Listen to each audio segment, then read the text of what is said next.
Getting a chance to hand this over to Conrad. We were going to have another individual do the presentation, but just due to circumstances outside of everyone's control, Andy wasn't able to. So flying in with an Essence truck is Conrad, and so I just again on behalf of the chapter, definitely want to say thank you for being available and helping play it forward. And beyond that, I'd like to just kind of hand it over to you, let you introduce yourself. Right? You know you better than I do. So that's true. So we'll play it forward from there. And if anybody's got any questions, just reach out to me during the event. And thank you. All right. So I'm Conrad Agramont, CEO here at Agile IT. We're actually based here in San Diego. We cover pretty much all of the U.S. Most of our people are in the East region or here in the San Diego area. Although just like many of all of you, most of our people are remote. We have some offices, but pretty much everybody does things remote and online. And today we're really going to focus on CMMC. So real quick, just for the people that are in the room, if we get some answers online, that'd be great. How many have already seen some presentation on CMMC? How many are doing something with CMMC? All right. So good. So quite a few people in the room have heard of it. Have seen a session on it. Some that are doing it. Kind of what I thought it would be. And when you look at a lot of the content that's out there around CMMC, a lot of it it's the same, because there's kind of good primers, and there's some other areas I'm going to cover, but I'm going to take maybe a little bit different kind of direction in terms of common questions or scenarios that we hear from customers. So at Agile IT, we have a practice that does really focus on CMMC. Primarily we work with customers who are contractors, subcontractors to the government, not directly to the. Sorry, we just got some people online saying that they're having a hard time hearing you. Okay. So you want to go to the mic? Yeah, or at least let's give it a shot. Tap. Yeah, I want to give it a tap. Okay. All right. Thank you. Okay. So at Agile IT, we focus on primarily Microsoft Cloud Services. We say unapologetically because it really just gives us focus and allows us, as we work with customers, to tell them what we're really good at and what we're not. At the same time, Microsoft Cloud Services spans more than just what happens in Microsoft. It spans into things like Azure, GCP, AWS, more and more things that are on-prem. So for us, it's really kind of opened the doors of the scenarios that we can help customers with. And so for me, my background in talking to a few people here in the room, I started off my career in the Marine Corps. So I worked in IT systems there. For those that know, I was a 4034 and 4066. I started off with mainframes, PCs. Went off to work for Microsoft, working on Microsoft provisioning system as a product, hosted exchange, working with telco. So kind of the large-scale NAS computer management has always been key, as well as around like identity, shared technologies and services. And so that's been my background. And then here working I've worked for another company that we focus on life sciences and compliance that we had to do there, which really kind of helped me understand it as we were going into CMMC of how that's going to play. And I think what's coming really full circle for probably many people in here is that, there's compliance that's out there, and there's certain parts of compliance that are almost the same across the board, right? It's there's processes, there's how you execute things, and there's evidence. Pick your framework, pick your area. Those are probably kind of key. What has been different in terms of the DoD is that in the past at a station, you can have, and just 800 171, we'll talk a bit about, there's this framework, but nobody really certified it. They just said they did it. So it's one of the things that when they came out CMMC and said we're going to have a certification, and this is going to be an impact on how you can win contracts, maintain contracts. Many organizations complain, this is overburdensome, but you said you were doing it anyway. But obviously there's more to it. But some of the takeaways I want to have here is that really in terms of CMMC, if you're in the DIB, you're in the Defense Industrial Base, you're doing CMMC, right? Pretty simple. Now, to what scale are some things I'm going to talk about? But one thing is just like the lifestyle. These are some of the things I'll talk about as we go through it. And the other kind of piece of it is because I'm on the Microsoft Cloud side, I'll talk a lot about that area, but you can apply some of the same principles to other services as you like. And then really zero trust, which has been kind of a key phrase over the past number of years, but now it's really being connected around CMMC and other cybersecurity it is a kind of a good principle or practice as you go through it. We'll talk about it. So let's bring on the acronyms. Now, I'm not going to explain all of these, but these are key little cheat sheets of what that is, especially as I might talk about it. The one area that most people talk about around CMMC is CUI. Right? So right here, controlled unclassified information, but there's also CDI, CFI. You know, through here, I'm not going to explain what are those pieces, why you should do them, what classification. This is when we start to go deeper. But really, it's information. And I think there's a previous session that was done here around supply chain attacks.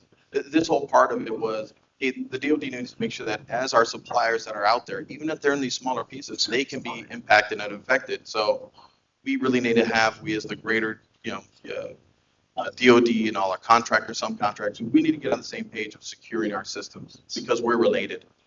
And so it's important. But there's a lot of other acronyms that are on here. Some of these I'll explain, these little cheat sheets, especially you'll get the deck afterwards that you can take a look at. One thing that I should call out, it's always a funny one. I was thinking Star Wars, you know why, the first one on the list. But there's those that do the assessments, and there's those that actually go and do the work. Right, you really shouldn't have the person that's deploying things that is certified and audited. And this doesn't work in the accounting and the finance area, right? You have your auditors and your actual, your bookkeepers doing it. You don't want them together because that's how cheating happens. Same thing here. You want them to have an understanding of one another, but at the same time, you want to have kind of a clear wall of what gets audited versus who actually does the implementation. And again, there'll be a partnership between all three with the customers. So who should really care about CMMC? I kind of alluded to this already, but if you're in the defense industrial base, you're doing something with the DoD, whether you see the contractor or not, there needs to be something that you're doing around CMMC. We'll talk about, the other pieces of what that means, so I'll be a little bit. But the other part is that there's going to be new contracts, there's going to be renewals to contracts, and they're going to have these requirements that you must meet. What does that mean today? I'll talk about that in a little bit, but you need to meet those areas. But the third bullet, which is also interesting because many of the frameworks or processes that you do now are bleeding into everything else that the federal government's working on. So if you look at the latest order came out, I think sometime this spring from the executive order that says, hey, we need to make cybersecurity an important item. Well, okay, I mean, it's like a 3-page order, which is great. But one of the things here is like, who are the designated high impact service providers? DoD's on this list, but obviously we know DoD is pretty important. But you're going to start to see that there's going to be a lot of similarities to what the framework is going to require. There hasn't really been the full certification, but the writing's been on the wall that something is going to merge. They're starting to get there, but it's still going to come down to the department, the contract, the proposal. That's going to have the hard details and the requirements. So I think what's important to note here is that the work that we put in terms of CMMC in an organization doesn't mean that it's only going to be that. There's going to be some reuse in other places. The one bummer about this whole thing is that it's still not done. Now, many customers out there that have this requirement, it's both frustrating as it has been a sigh of relief because there was not a lot of answers that were completed yet, and so they pushed the date back. The other thing that I think was really good is that the CIO of the DoD said, I own this now, and here's what we're going to do. So that really puts it at a level means it's important. It's not going to go away. So now there's this CMMC 2.0, which I'll talk about a little bit of the difference. So we have to kind of move as they're moving a little bit, but it's buying us a little bit of time. But the end effect is still the same, which is cybersecurity. And when you look at the goals, in terms of understanding that there's sensitive information that's out there, CUI can mean all kinds of things. If you go look at the definition of CUI for the different departments, there's no one specific answer. There kind of is, but it starts to get broken down. But the main thing is that there's sensitive information that needs to be protected at various levels or all levels within the Department of Defense and all the way through the contractors. Even if it's just the contract itself or the products that gets built or the service that you define or the subcontracting you do to work, in a specific department. There's information that's out there, the people, the contracts, the processes that you have, the documentation, whatever that might be, it needs to be protected, and we need to make sure it gets protected all throughout the chain. So, cybersecurity is the key thing, but cybersecurity is not unique to the DoD. It's not unique to the federal government. It's worldwide. It's everywhere. So, it's funny because every time I hear people really care about security. I've been in this for almost 30 years. We've been saying that about every 5 years, right? This time we really care. Well, now maybe it's a little bit different just because it's so massive to everything. Everything's digitized now. 20 years ago, there was quite a bit that the access you would get to it. Now it's fine. I have a vanilla folder and some metal cabinets in place. They'll never get to it. Those things are now scanned. They're now used. They're now emailed. They're now collaborated. They're now, working together. So with all this great documentation, productivity improvement, now there's more access for bad things to happen. So for some of you that have been on this journey from CMMC 1.0 to 2.0, I thought the change that they did to go from 5 levels to 3 was a really good thing. Simplicity is better. We all know that the more complex it is to follow a compliance or a framework, more likely it's just not going to happen or becomes too expensive. So I think that was really good, and they did some other alignments that's in here as well. And I found this graphic in a number of places, even though the documentation that's provided with CMMC is a little weird, so I'll talk you through it. But here, one of the things I'm pointing out is that, this 800-171 has been out there for quite some time and used in many places. And like I've heard from a few people that are here inside of the room, well, great, it's a framework, but nothing held anybody accountable to it. You couldn't certify on it. Well, now there is. So now it's aligned to that with some adjustments. As we look into level 3, the next tier up, it's based off of 800-172, but also 853. That's the part that was tricky. If you look at some of the documentation, both out of, I'll talk about the Microsoft side as well as what's coming from CMMC, they start to point to 853, but there's still 172. Again, it's moving, but there's many pieces that are the same or the same intent of what that specific control is. And that's the thing to kind of keep your eye on as you go through it. So you have these 3 different levels. So here's some of the things that normally come up as I talk to customers, and I thought that this would be helpful, because as you start to look at, well, how and what or where do I need to do things about CMMC? Here's a common one. But I'm only like 50 people, but the DoD's contract is my whole business, and I only ship like 2 products. Is there CUI in it? Yes. Is that ITAR related? Yes. Okay, you need to meet them. But, you have to look at, what do we do? So there's some variability in terms of the size of your organization, the services that you supply that are unique to yourself, including what infrastructure. Some people have servers, some people have legacy servers, some people in the cloud have in the cloud, 13 different providers. This is where there's some uniqueness or variability within the customer. And as you look at that, you might have one IT person, you might have 5 or 10, depending on the organization that you might have or the organizations that you support. And so those things are variable in terms of how we would need to apply certain things. But what's still the same is that there's still CMMC, and it wants what it wants. It has these requirements. There's no requirement in there that says, hey, if you're doing CUI and you're going to need to meet level 2, but you're only 50 people and you only do these 2 contracts, that maybe your cybersecurity doesn't need to be so good. That doesn't exist. I mean, none of them. So those things don't change. And this is common because the customer's like, but it's so expensive. Well, it's expensive in terms of what an exploit would happen, or you would lose a contract, or you certify that you did it, you didn't follow up on it, and I don't know, maybe you get fined, can't get a contract, and somebody goes to jail. So, keep that in mind. The cybersecurity threats that are also fixed is that cybersecurity just, bad actors exist and they continue to hack. It used to be this old thing. I mean, I'm sure people in this room still hear it. I don't need to put that much security into it. I'm small. Why would they attack me? You're probably one of the best people to attack. And they don't know what you have, but they're going to find out. And you may not have much, but they might be able to sprinkle a little goodness in there that goes to the bigger contractor that gets them to be where they want to go be, just because you thought they were going to attack me. They don't care. They're finding every way, and they're doing it mass scale. So that's happening regardless of your size or your culture or the environment you're in. So that's what I'm saying. Like, again, I hear this many times from customers. Well, maybe I could just secure some things. And one little thing that I'll tell them is, think of CUI as radioactive. Everywhere it goes, it touches, it affects everything else. So it sounds bad like an infection, but it means that's how it spreads. So everything needs to be into it. And as many of you that have done compliance work before, you don't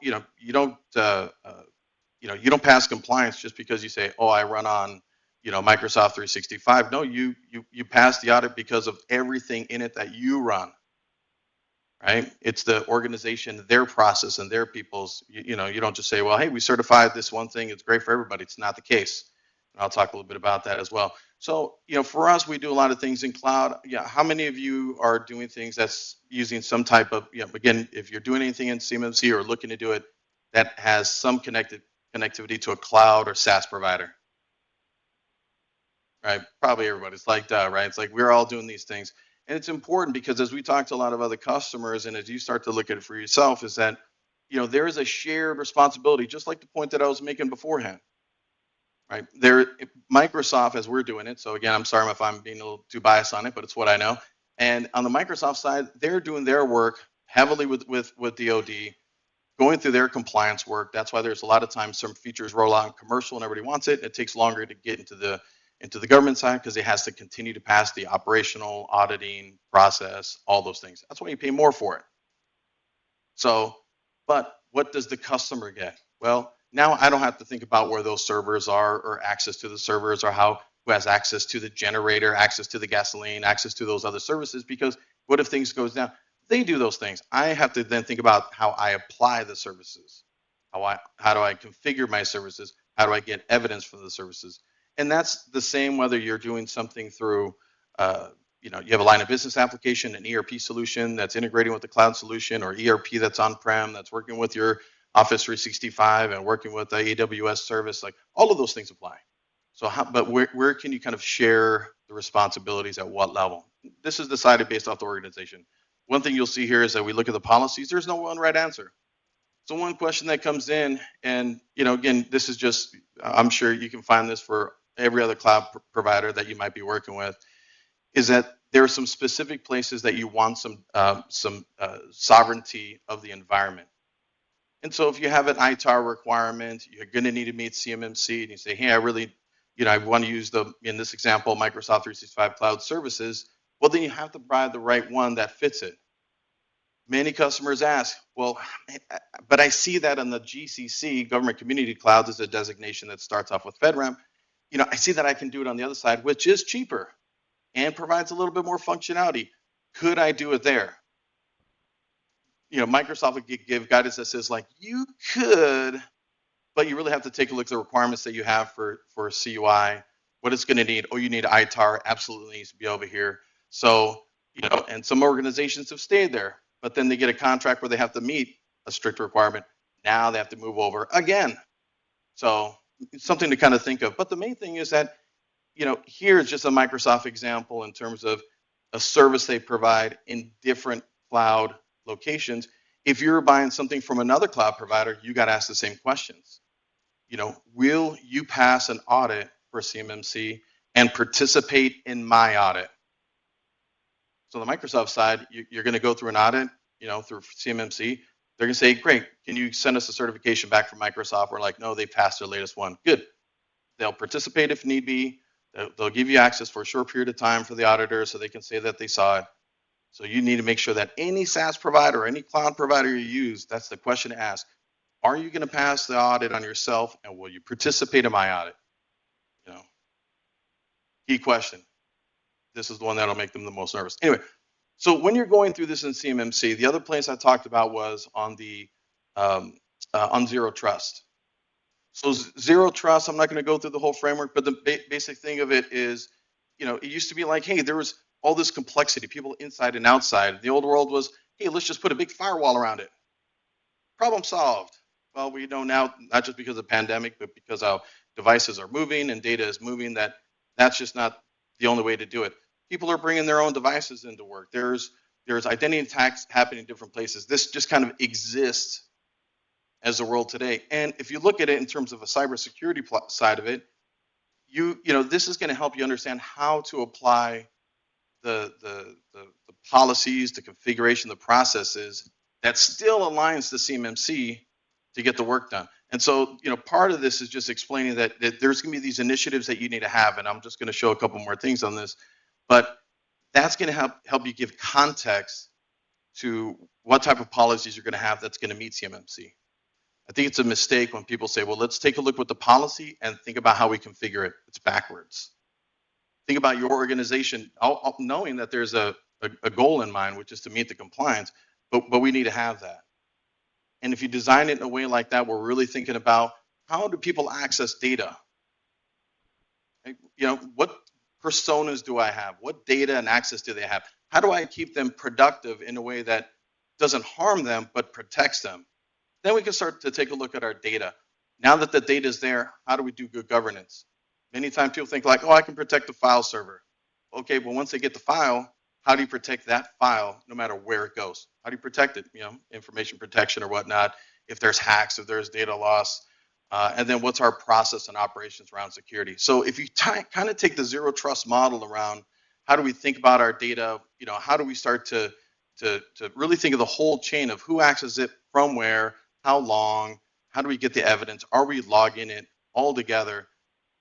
This will help map back to the work that you have to do around the controls, which is where you're going to need for CMMC, because one of the key words inside of CMMC is maturity. It's not just a cybersecurity, you know, cybersecurity certification, maturity model, right? They're trying to say that, okay, you're going to do this thing every 3 years for level 2, you're going to get audited.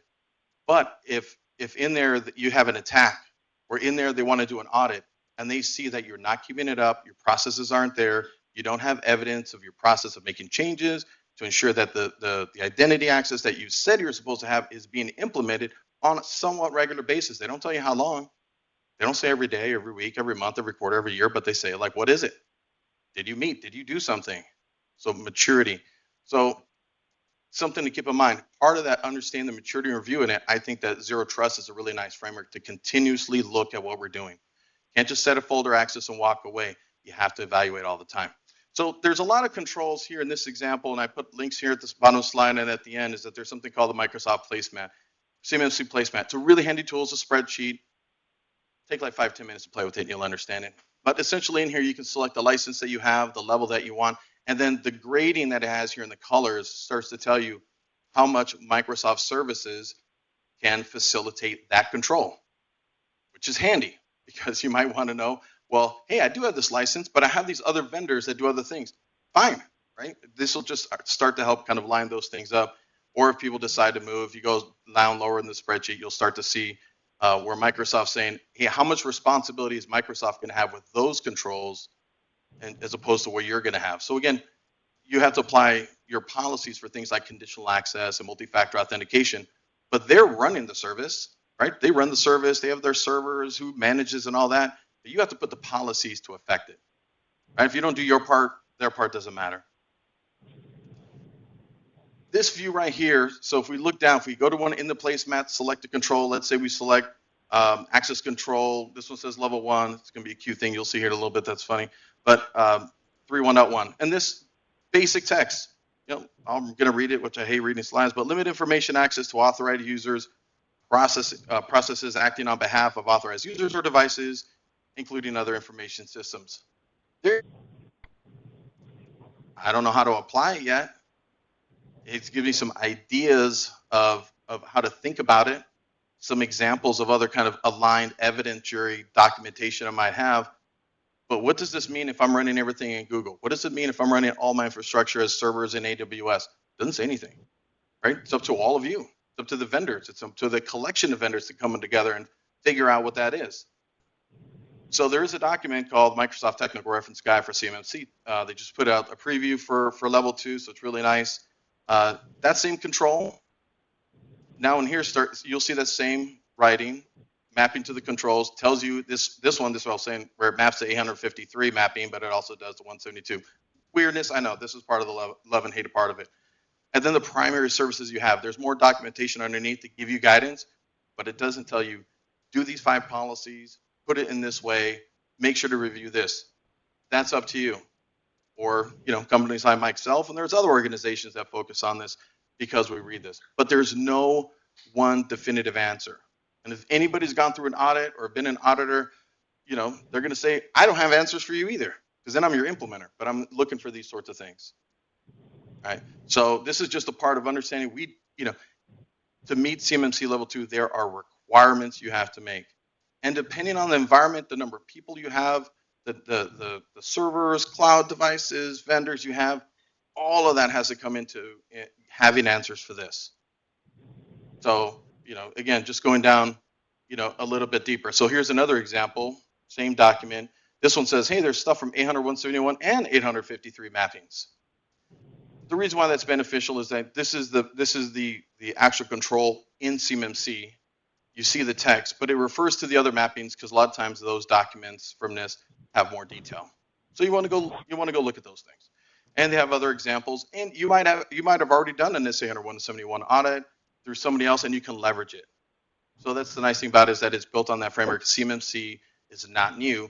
What's new is just the process. They're going to have certifications, the process of how people are going to be registered, decisions on what their controls are going to be, but they're heavily leveraging other things that are out there, which I think really makes it a smoother process, and many of the same NIST environments that are good, or frameworks that's going to be used in other compliances. So this one's just an example of just the same placemat. If you said select all, which means if you did everything Microsoft could possibly do for you, everything in blue is what they have. Something's in orange says that that they have some secondary services, but not a primary service.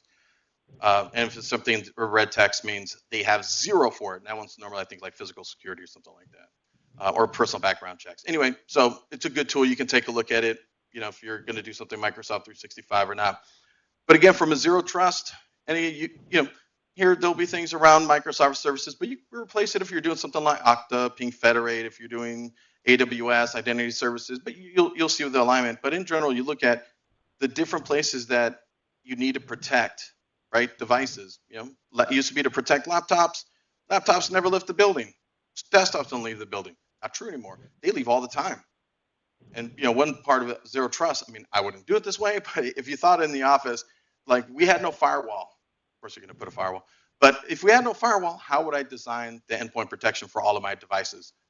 Maybe with a little bit more concern. And that's what it is now, especially as people being remote. Some might go in the office. The principles are the same. So looking at what our base security posture is, thinking about the different endpoints, the users, the devices, the data, and then kind of bringing that all together in terms of a zero trust end state where you're going to have access, people accessing different environments. The days of the proxy server, net nanny, the firewall being the protector, chaining to desktop. I know I'm beating this up, but it's the same thing.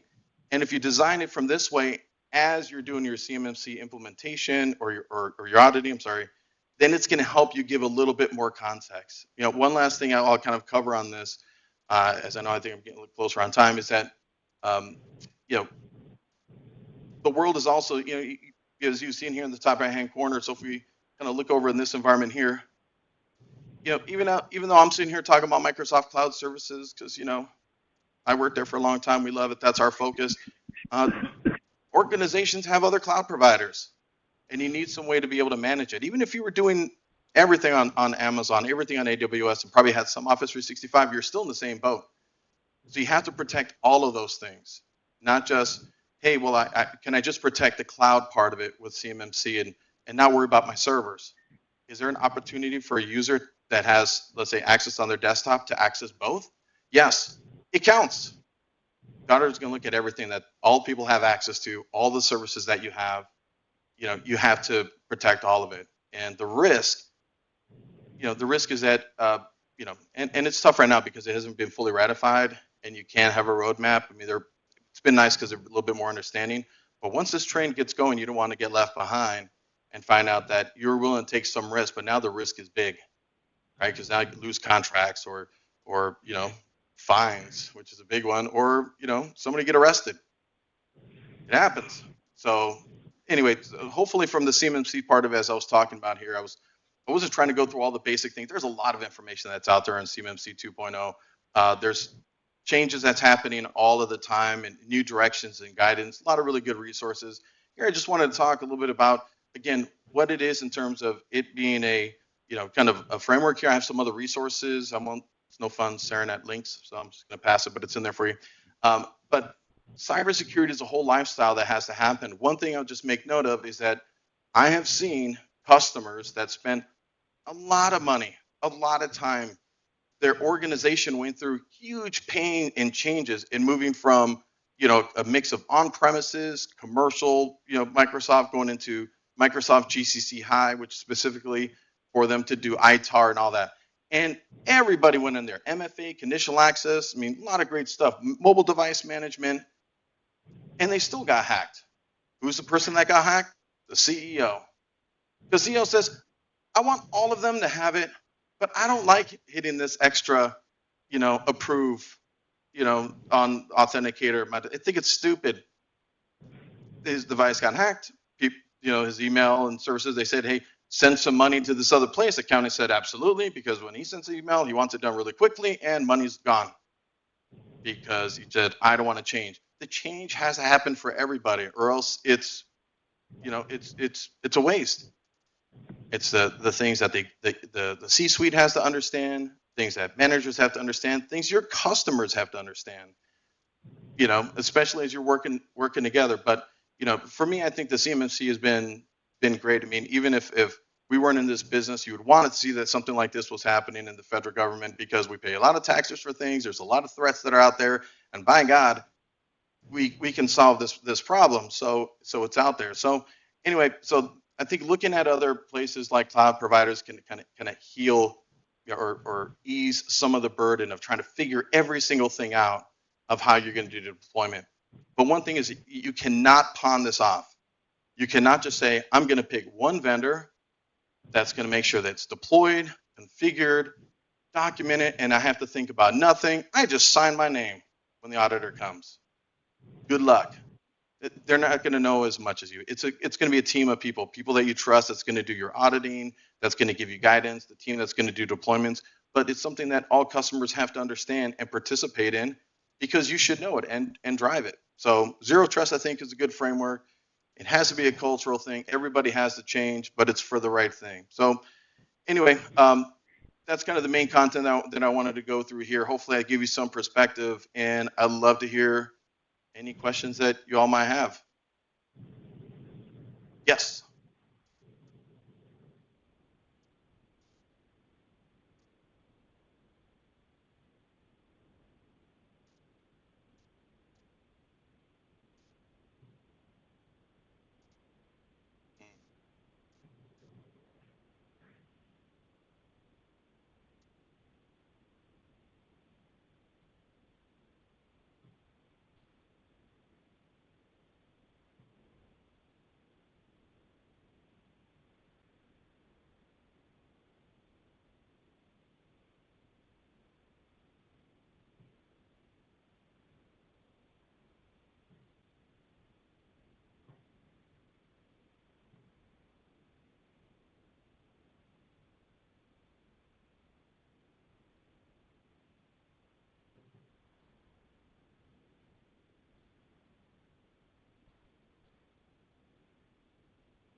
Yeah.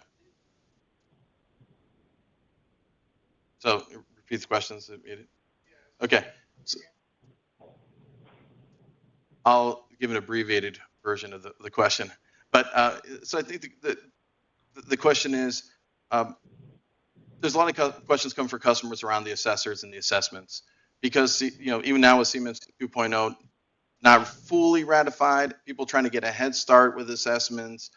There's a lack of consistency. I don't know the right answer. All I can do is give you some of my own personal tea leaf readings. The biggest thing is that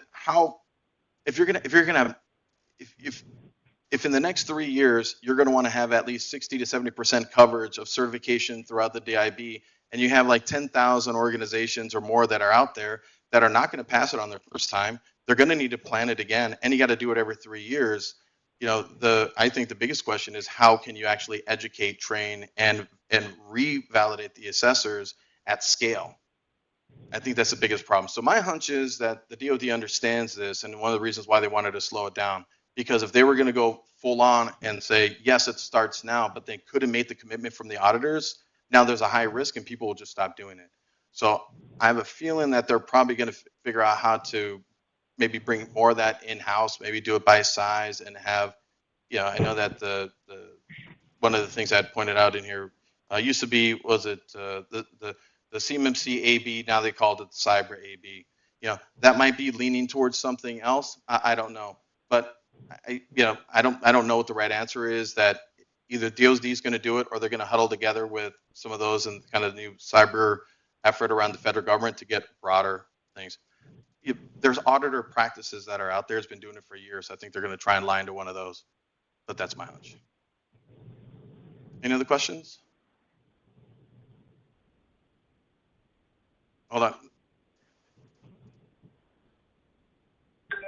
That's not unique to CMMC. SOC 2 auditors all ask for different things. ISO audits, the same thing.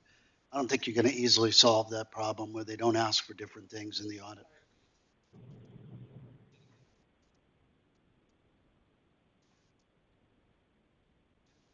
Yeah. Yes. Just to repeat it, this is a common question. We're all getting it. It's not good news, but you're not alone, my friend.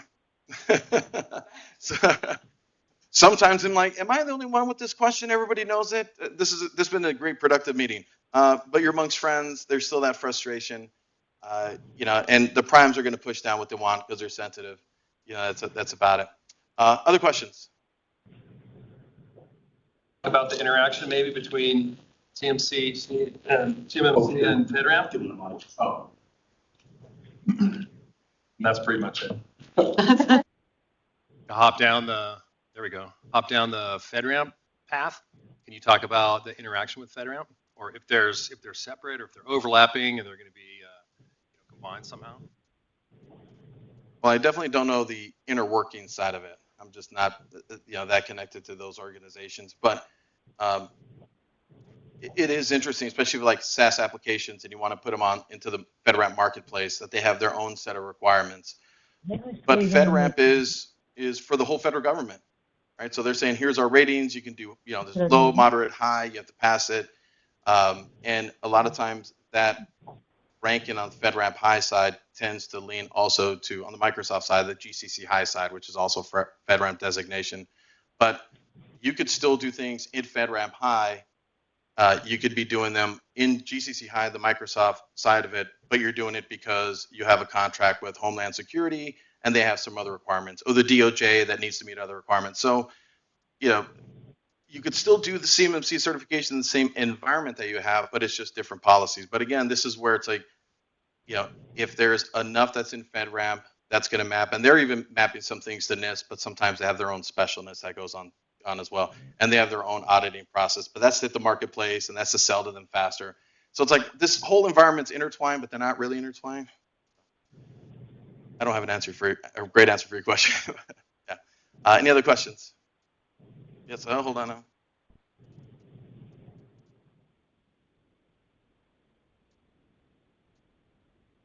So I work primarily with our federal civilian customers and also FSIs. And, initially we had quite a bit of conversation a couple years ago around CMMC. And it feels like now with OMB 2209 and Zero Trust, like everyone's like, well, CMC not the priority, right? So I just wonder, and thank you for addressing a lot of the Zero Trust kind of connectivity to CMMC.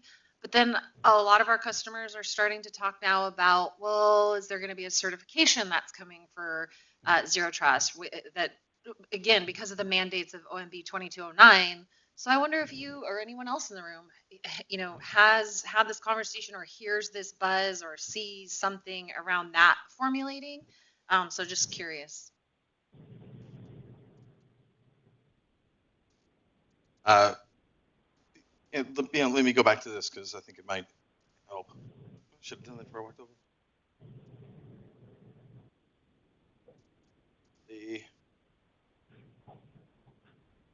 So quickly. I know I don't do it. There we go. There. So I was actually just reading this today and actually pulled this slide today that was talking about the executive order. And so you can see that they're starting to pull them all together. What I found was interesting in reading the executive order, and I read a bunch of other ones, is they point to some common elements. One, they're all saying Zero Trust. they're referencing NIST, but not always which NIST to go do. Is it CSF? Is A 171, 172, 53? Oh, let's not forget about FIPS, FIPS 2, FIPS 3, all of these pieces. But they're all essentially trying to answer the same question, right? If you look at even CMMC or NIST, you know, identity, devices, personnel information, you know, auditing, they're all pretty much the same. It's just, I think what's going to happen, especially when you go through specific audits, they want to have specific documentation mapping to certain controls. But your application and process of it might be very similar across all the board. And zero trust really is just kind of a design principle, less than actual, you know, AC, you know, L2, 3, 1.101.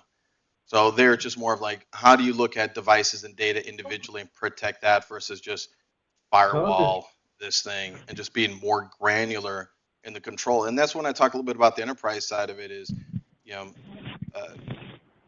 even without cloud service providers to do any of these things to meet this would be not just the investments in licensing or whatever, the hardware, the training, the people, the reviews, the data pipes you'd have to do to it. It's too much.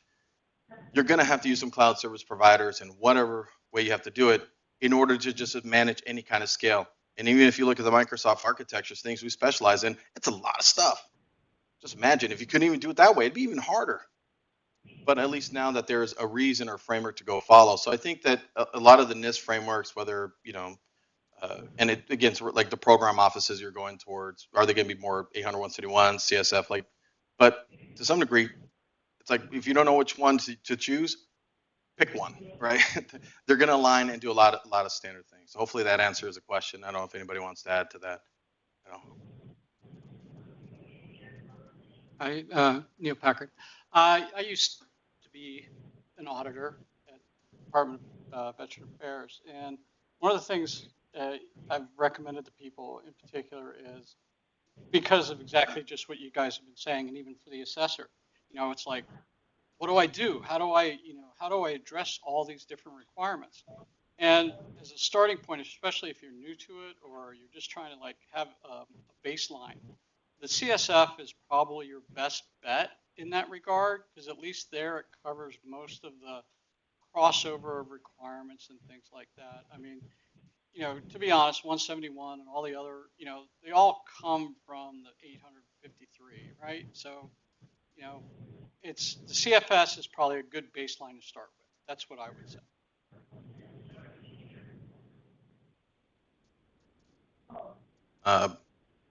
Any other questions? Am I doing on time?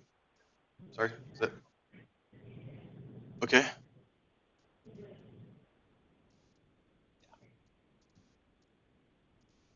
The question is, does my entire organization have to meet CMMC, or can I segment people off if they don't touch those government contracts? I think the main part is that, you know, you are on the strictest side that you have to go do, right? If you're going to have your environment and you need to make these government contracts and you have a lot of protected data that you have to have, then, you know, you can have, we've seen some organizations because, you know, they have like 10,000 people and there's like 1,000 people that do that, and they split. And they have in 2 different environments. Sometimes they create 2 accounts, but then I'm like, well, okay, you get 2 computers, right? So there's some tough questions that you have to go do there and look at it. Some organizations say, we're going to move all to GCC High. We're going to do all those areas, but we still have a lot of commercial practice, and it's okay to do it in that environment, but your controls and your security have to be the same. So it just depends on the size of the organizations, you know, how important, but there's just no cheap and easy way to go do it. Most of the times they all move. The cloud architectures, I imagine, are going to change over the next 2 or 3 years that allow for better control of that. It's already starting to happen, but it's not quite there yet.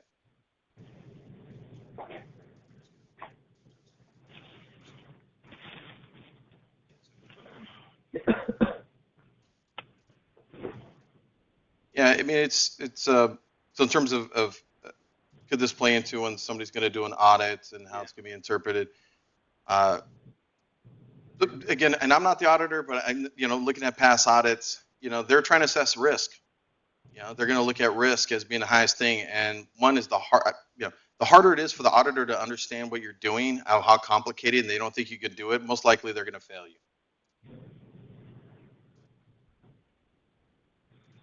Well,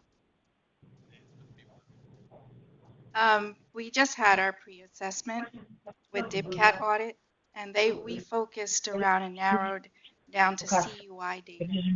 And that's where we focused on, and that's where the whole assessment went. So I hope that answers. Żadne $1.50, tylko jest za Before, free. yes, and now we're in maintenance mode right now. Żadne pieniądze. Na złodzieje. well, and I think this goes to the other comment that was happening of consistency, right? What if you get a different auditor and that auditor goes like, that other auditor was made too easy on you. You know, I fail more of them because I'm that good, right? Right. And that's the thing. So, you know, is it consistent? And then I think once the auditors get in there, you know, and they really focus on this, what are they going to see? They're going to go into customer worlds of, that's the thing I was talking about earlier, different type of peoples, processes. Some have file servers, some put it over here, some using cloud file sync there. You know, that could add to the cost and complexity of an audit.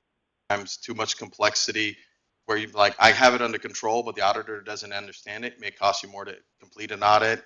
You know, they may want to go refine some things. Maybe, you know, maybe you didn't need it so much. So I think because the audits really start happening and which, you know, I imagine once audits are happening, there's failures, people think happen, people are going to complain, they're going to write their congressman, somebody's going to decide to make something different. I know also in the Marine Corps always feel like problems happen, go write your congressman, is what they used to tell us all.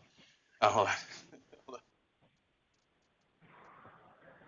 The quick answer to that one is the assessment process that's been published by CMMC allows for an appeal. But again, until you get that whole big database, you know, it's just going to be appeal after appeal after appeal, and congressman. And You know, this is a different comment, but they forget why they're doing this. If they don't know where they're going to be with the audit, then focus on a quality cybersecurity program. So his comment on this CSF, it's pretty easy to follow. It gives you good standards. If you do a good job on that, you'll be able to answer the auditor's what, how, and proof question that you have to answer. But if you're only focused on the audit and I'm going to answer these questions, then you're probably going to miss. If you focus on a real cyber program, you're going to hit pretty high, right? And that's what the purpose is. You know, the purpose isn't to pass the audit, though you have to. The purpose is not to get hacked and have a real program in place. Thank you. And I totally agree with you. And that's what I was saying that, you know, all of this is for a good reason. I mean, the fact that there's so many organizations we're having these discussions mean that it's having at least a positive effect. You know, go in there, start configuring something. And you're right that, you know, we do want to pass an audit because we're doing a so good job anyway. And who wants to get hacked? You know, how embarrassing is that? How much is that going to impact my business? Where, you know, if it takes, there's companies who takes weeks to recover. They get fined. They can't meet their milestones. Their people are going to impact it. They may get layoffs because, you know, the CEO didn't want to have MFA. You know, it's selfish. You know, we have to do a better job as you know, people in the business, in our culture is what we have to take to it. And, you know, from all this, it's CMMC is just a new framework that we're going to get audited. And some of that's like, I wish they would just get the audit started so that we can go, like, we're waiting to go through the bad part. This isn't even the bad part. Failed audits, failed things, 6 months later, they're going to come up with an update. Like, they're putting off the inevitable to actually make it really good. But that's my 2 cents. Are we on time? One more other question that was posted online. If you can please explain the process for POAMs, can any of the 800, 171 requirements be addressed in POAMs, or are there some 171 requirements that cannot be addressed via POAM? You know, that's a great question. I don't know myself the answer. Maybe somebody else has it here in terms of what you can or cannot. The nice thing is that from CMMC 1.0 to 2.0, because in 1.0 they said like you can't have POAMs. You got it or you don't. I was like, well, you're not taking into consideration people still need to evolve. At least they're going through there and you have a plan of action and milestones. You're taking action on it. You're following through. You know, I haven't really seen anything in there that says, you know, you can do me later, you know, type of thing. So I don't know that that's there. Maybe somebody knows specifically for CMMC, but it's like, I would think that you would hit some of the main ones first. Like, oh, I'll worry about permissions and identity and access management, just focus on like locks on doors. Perhaps you're not prioritizing things the right way. But, I think for the poem, then again, the nice thing in 2.0 is that they at least brought that back, which I think was very important. Because again, there's going to be times that the standard is going to change. There's going to be a CMMC 3.0, 5.0, and or you're still evolving something. Your business may change. You may have just acquired a company. You may have just changed office and locations, and you have to make other adjustments. I think that having a poem in there provides some realistic tracking as your organization changes, and I think that helps to make sure that people just don't say, "I did it, it's over, pass the audit, see you in 3 years." It's something that you should continue to evolve. So I don't know if there's one item or another, but Packard again. There's two sides to this. So one is who's doing the assessment, right? So that's the question. It depends on the assessor. Are they going to accept the POAM as part of the response? They should, because the idea behind, you mentioned it earlier, we're talking about risk here, minimizing risk. If I've got a gap, but I've already identified the gap and I have a POAM to address that gap, sometimes it might take a week. Other times it might take 18 months to address a gap, but you're doing something. That's the key thing they want to see. So that, they might come back and still, have a finding, but the finding will at least, credit the fact that you've got an action plan in place and you're doing something about it. That's how I would approach it anyway. great point. Well, man, we're putting a lot of focus on the auditors. It's like, please, come audit us so we can fix this. I failed it. Oh, you guys are terrible. You should fix this. But eventually it's going to get there. Is there any other questions? All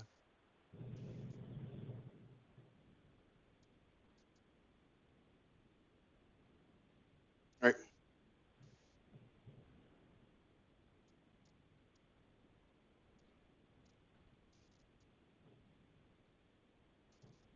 A FIPS issue, non-compliant FIPS. Other than that, we went through 2 different auditors. One was kinder than another. And then in another, when they met with one of our sub companies, they were harder because they kept learning through I work for General Dynamics, so they kept learning through other companies and then kept getting harder on them. So if you have any questions, I know what they were asking for, and we went at the higher level, so.